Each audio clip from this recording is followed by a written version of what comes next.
There's fun in learning around the bend. You could even do it with your best friend. If there's science stuff that you like to know, come watch Allie and CoCo Science Show. Hey guys, Allie here, live from my loft. She's down there. So the video you're about to see is actually for my job. I'm an outreach person for a group that studies the mints, and right now I can't do outreach, so I started a video project called Mint Minutes. It's cute. There's no Colette in it, unfortunately, right? But I thought I would just share it because the information is great and there's gonna be like a lot of videos. So, sorry. But I hope you guys enjoy it. I hope you learned something, and enjoy.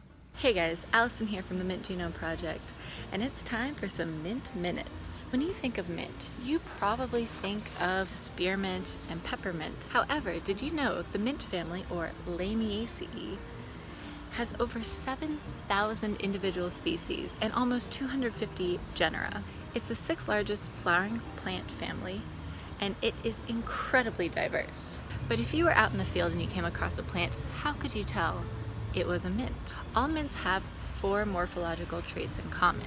Number 1 is a square stem. If you get a good look at our basil here, you'll notice that the stem of our basil has edges. Trait number 2. Flowers in the mint are bilabiate, or two-lipped. If you were to look at a mint flower, you'd see 3 petals fused on the bottom to form a bottom lip, and 2 petals fused on top. Trait number 3. The ovary of the flowers have 4 lobes, and when that fruit ripens, they have 4 nutlets. Trait number 4. Leaves are opposite, meaning 2 leaves emerge on either side of a node, on either side of that stem. And most important for us is in many species of the mint families, their leaves are incredibly fragrant. This is because the plant is producing secondary metabolites to protect the plant. We have learned to really appreciate the scent and the flavors that come from these plants. In fact, we've been using members of the mint family for thousands of years in many rituals and recipes. A commonly mistaken family is the vervains, or Verbanaceae.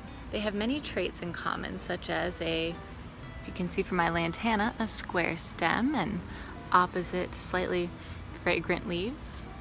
However, one major difference between Lamiaceae and Verbanaceae are the flowers. While the Lamiaceae has bilabiate flowers, the vervains will have flower clusters, these inflorescences that have multiple flowers popping up in a single location. Next time you go for a walk, look around. Try and see if you can find any mints in your neighborhood using these 4 morphological characteristics. Thanks for watching, and we will see you again soon.